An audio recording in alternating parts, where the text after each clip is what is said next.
Hello guys, as promised, we're gonna talk about the second round for to be versus to have, which is hot versus cold. In reality, it's just hot and cold, but you know, I just want to make it fun. Anyway, again, when we want to say I am hot, we'll say io ho caldo, and when we want to say I am cold, io ho freddo. Now, caldo and freddo never change, okay? Because we say avere, so it's fine. I would also want to remind you that it could be io and it could be any other subject. So guys, if you haven't watched my previous video, go back and watch it. So this one could be any subject. And when that is referred to people, we use avere. That is for people. Okay? When, however, we want to say that the man is hot, so in this case, referred to objects, we don't use avere any longer, but we use essere. When we refer to objects, then caldo and freddo that you see guys here and here don't change ever.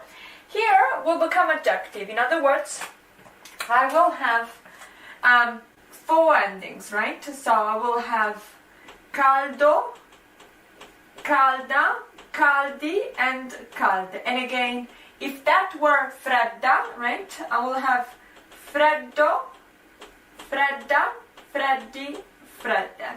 Okay, guys? So in other words, what is it that I'm saying? If I have object, I use essere. Because I use essere, caldo and freddo will become adjective, four-ending adjective, so that has to agree with the noun, right? And the article has to agree with the noun as well. So you will have, or you will find agreeances dispersed in the sentence. If I use it for people, however, I just put avere and then caldo and freddo. Hopefully, guys, that was clear. But just in case, we'll continue and we'll give you a few other examples. So don't leave, stay with us just for a few examples about caldo and freddo. So guys, a few examples here, okay? So our first example is fuori piove, it rains outside.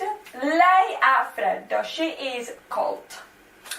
Number two, la cioccolata è calda. Of course, guys, right? Essere, because cioccolata is an object, calda because of cioccolata. If you have doubt, also look at the article. La cioccolata è calda. And then number three, this might be interesting for some of you because earlier we discussed about people. In reality, guys, it's any sentient being. So gatto is not really an object, so it's people plus animal, you could say. So, plus animals, you could say. So we have il gatto ha caldo, okay, feels warm or feels hot. And then la cena è fredda. La cena, fredda, and then essere. Now, of course, guys, this could be freddo, fredde, freddi, whatever, right? So as adjectives, you know, the ending of the adjective merely depends on the gender and number of the noun. But I hope that by giving you those four examples, you guys are much more clear on what we mean by hot versus cold.